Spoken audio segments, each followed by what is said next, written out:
Life as a man is exceptionally difficult. I say the most beautiful and the most terrifying thing about being a man is you're born without value. Society doesn't care about you. You're only going to be cared about based on how useful you are. You have the chance to build yourself up and become a superhero if you're prepared to do the hard work and be indefatigable enough to never quit. But if you're going to stand around and wait for a handout, nobody's going to ever respect you. And I think that a lot of people have forgotten about how difficult and how competitive it is as a man. We're always in constant competition with each other. And it's your duty as a man to stand up and say, I want to be as important and strong and good-hearted and God-fearing as possible. And I need to work hard to achieve those things. And the dangerous thing about overly emotional men is that they're dangerous. They're genuinely dangerous. This is what's crazy. All these people who talk about toxic masculinity and how bad it is for men to be traditionally masculine. A traditionally masculine man does things he doesn't feel like doing because it is his duty to do that. He charges into the burning building because it is his duty. Not because he feels like it, because it is his duty. We're now teaching the new generation of men that they don't have duty and they can just act on their feelings and act how they feel, and they don't have to act as a man should. Do you know what happens when you get men who just act how they feel? You get school shooters, you get violence. Men who do not control their emotions are dangerous. If you find a man who is stoic, he's not going to hurt people. He's going to sit and think about his actions very carefully, and he's going to be a good man who protects and provides for his family. You find a man who just acts out on impulse and does whatever he feels like, you're going to find a dangerous man. Sitting here telling men to cry more and act with their feelings and it's okay to feel this way, that way, etc., and have no self-control. That is why we have the problems we have in the world. Absolutely and utterly wrong. So when they talk about toxic masculinity, they have it completely inverse on its head, completely and utterly wrong. We need to be teaching stoicism. We need to be teaching young men to understand that the world is very, very difficult. It's hard to be a man. You're going to feel bad sometimes. You just suck it up and perform anyway. Not to sit there and cry your eyes out or blame other people. And when bad things happen, they call traditionally masculine men. If you need a firefighter, you need a masculine man. When you call the police because of the problem you had, you want masculine men. And as soon as a woman or a man is in trouble, when you look for backup, you look for masculine men. And masculine men have a duty to provide and protect those they care about. We have a duty to do things we don't feel like doing because we know we're supposed to do them. And that's why we stayed in the Titanic and died. The real problem with the world is that there's an epidemic of cowardice. Men are cowards. We have an epidemic of cowardice. Everybody is so afraid. It's on the other side of fear that you're going to garner the respect of other individuals. You have to do things that they're afraid to do, meaning most likely you are also afraid. I've done a bunch of shit. I was afraid 87 times before I got in the ring and cage. It's scary, right? I lived a scary life. But by going through all of that, I am now respected. You have to learn to face your fear. I'm not saying not be afraid, because that's not brave. If you do something and you're not afraid, you're not brave. You have to be afraid and do it anyway. That's what courage is. So I'm not saying you can be as scared as you want, but you still have to go. We're living inside of a video game. Because in a video game, you're going to go through trial and tribulation. You're going to struggle to upgrade your character. And the reason you upgrade your character is when you get more stats, you can complete more difficult levels within the game. Life is exactly the same. The levels never end, but as you become better, you stand a better chance of completing them. So as you upgrade your character, you get further and further in the game, but the game never ends. That's the beauty of being a man. All these men are out here complaining that things are difficult. The reason it has value is because it's difficult. If it was easy, everyone would have it and it wouldn't have any value. Complain that it's hard to get a Lambo. The reason having a Lambo is cool is because nobody has a Lambo. How are you going to complain that it's hard to be the man, but then also understand that being the man has value? They are linked. You cannot separate the two. It's a logic fail. If you love the fact, if you love the idea of being that character you dream of yourself to be, then you should love the fact it's hard to become that man, because it means no one else can do it. There's no light without dark. You will not appreciate your six-pack unless you didn't have one and you had to earn it. That's how the world works. So when I talk to these dudes like, oh, but it's, you know what, Tate, yeah, I agree, but you know, it's hard. Of course it is. It's supposed to be. And if you're not cut out for it, then go off and live a normal existence and die. Sit there, letting other men enjoy the spoils of being a man and die. If that's what you want to do, is just sit there and exist and then fade into history unremembered.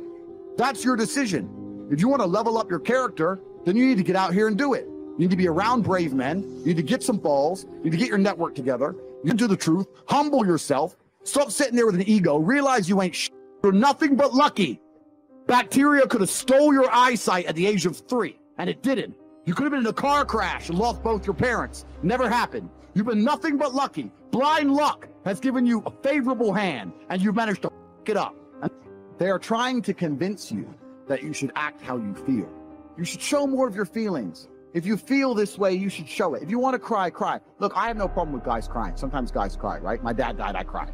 I've cried once in 10 years, but it's not a default emotion for me. Sometimes you cry, right? But what I'm saying is the reason they're trying to bring out emotionality in you is because most of the time you don't feel like doing the things you're supposed to do. But the true masculine frame throughout history was doing the things they didn't want to do, but they knew they had to do because they had honor and duty. That's what honor and duty means. Do you think the men on the Titanic wanted to stay on the Titanic? No, we're men. We have to stay. We're scared, but we must. It's our duty to let the women and children on the lifeboats. Yeah. This is masculine duty. When you remove self-control from men, you get, not only do you get emasculated weak men, but what you also get is very dangerous men. Because the world at large is trying to tell you, just be more in touch with your feelings and everything's gonna be fine. Men also have an innate desire, one, for conquest, and two, we have a biological response. We are very predispositioned to anger. You look at all these school shooters and these are men who can't control their emotions. That's all they are. Facts. They have no self-control. And then they go and do dangerous. A good man controls himself. I have absolute self-control. If I decide to smash your face in, it was a very conscious decision. Nothing to do with the fact I was angry. You understand? Emotional control is absolutely and utterly important as a man. Now, I'm not saying become a stoic dork, have no personality, be a boring. I'm not saying that. I'm saying that you need to understand as a man, there are certain principles under which you act, regardless of how you feel. Bam. I can wake up in a terrible mood. I can wake up sad. I can ache. I can have a busy day, stressed, etc. I will complete the same tasks as if I woke up in a fantastic mood. I'll do the same things because how I feel has no bearing on the things I'm going to do with my day because I have duty to myself and to my bloodline. So a lot of you guys out here are acting like fools because you feel like acting like fools. And what I'm going to say to you is, because you think there's something wrong with you, you go, well, I lack motivation. You hear this one? I don't have the motivation to go to the gym. Well, here's the news flash. Neither did I. And I still did it. So now what are you going to say? Now you have no excuse, right? Oh, you're scared to get in the ring. So was I. I still did it. Scared to get in the cage. So was I. I still did it. Being a man isn't about not feeling things. It's about acting the way you're supposed to act, regardless of how you feel. And I'm tired of hearing guys mess about how they feel. I don't feel motivated. I don't feel. Feel. Leave the feelings to the girls, right? That's what they do. We act. We're men of action. We get things done. That's how the world got built. All of it. All the men who built the skyscrapers felt scared. They did it anyway. You need to become a man of action. Stop worrying about how you feel and start worrying about what you're supposed to be doing. You have a series of emotions you live with regularly, don't you? Those emotions could be bliss, passion, joy, faith, but they could also be worry, stress, depression, frustration, concern. And because you've done it over and over again, even though you know they don't serve you, you will find a way on a very regular basis to get those damn emotions. The quality of your emotions is going to be the quality of your life. The Bible says in 1 Corinthians, we are unspiritual when we're under the control of ordinary impulses. And that's the way so many people are today. They just let their feelings run their lives. If they feel like telling somebody off, they just tell them off. They feel like being depressed, and they go around all depressed. But friends, we cannot just act on these emotional impulses and expect to have any kind of victory in our lives. Feelings can get us into trouble. And throughout life, you're going to have plenty of opportunities to lose your temper.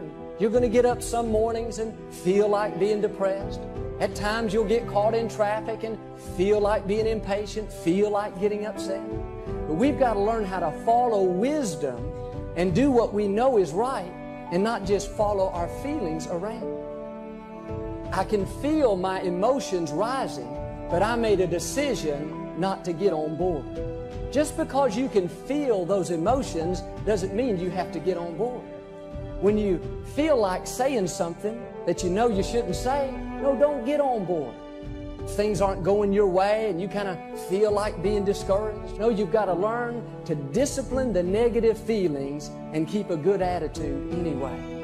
It's when we do the hard things in life, that's when God is developing our character. Somebody offends us and we just don't let it bother us. We just take the high road. That's when we're really maturing. But the problem today is too many people are not willing to pay the price to walk in victory. They don't want to be inconvenienced. They just want to take the easy way out. The easiest thing to do is to just let our flesh have its way. If you want to grow up and experience God's best, it's going to take some hard work. It's hard to keep a good attitude and be patient when nothing's going your way. Sometimes it's going to make us uncomfortable. But I read where there are two kinds of pain in life. One is the pain of discipline. The other is the pain of regret. And if we live a lazy, undisciplined life and we act on these emotional impulses, we're going to make very poor choices that we regret later on. I mean, how many times have we acted on our emotions and said something that we know we shouldn't say, and later on it ends up hurting us in that relationship?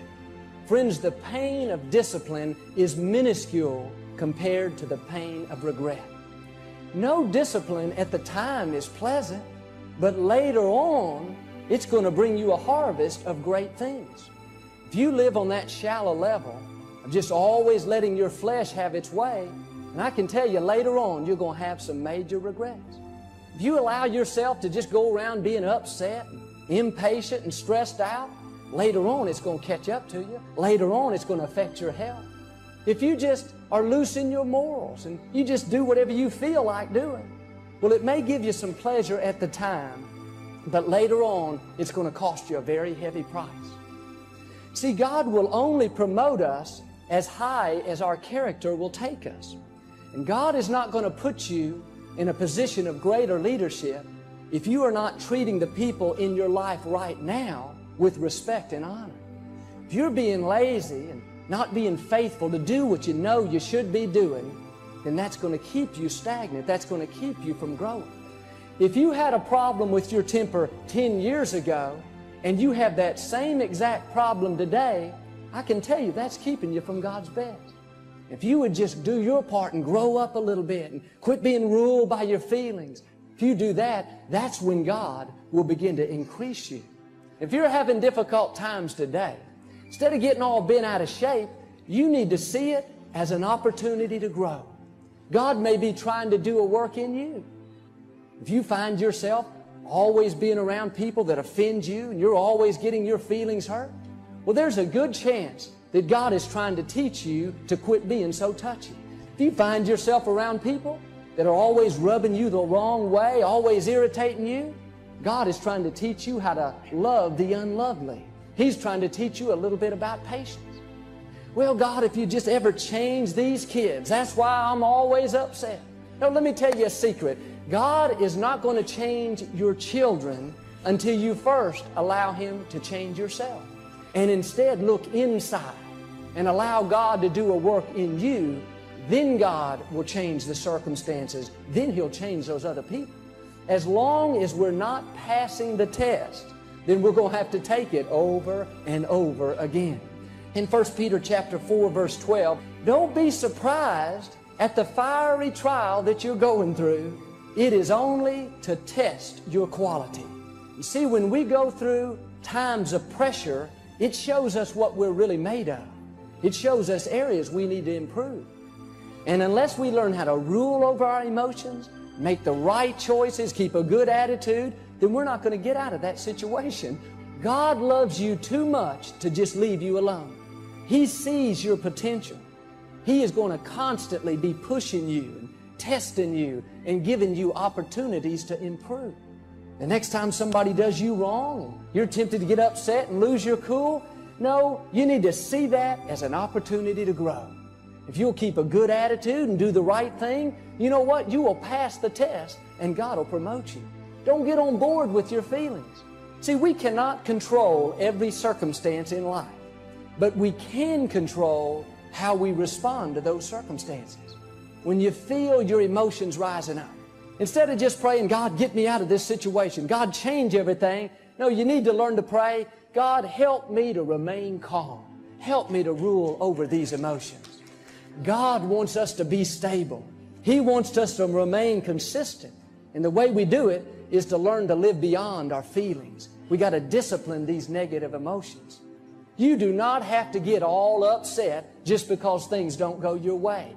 Make your flesh stay calm. Pass that test. Just walk away. Be the bigger person. Don't allow other people to steal your joy. Keep yourself calm. It's a decision that you have to make. God is not going to make it for you. You've got to discipline yourself. The next time you're tempted to just follow your feelings, you remember God has promised that it is not too difficult for you to handle. You can overcome. You can withstand it. That's what I want you to see today. Just when you have the emotion, you do not have to get on board. When we act on these emotional impulses, it causes us to make poor choices that we're going to regret later on.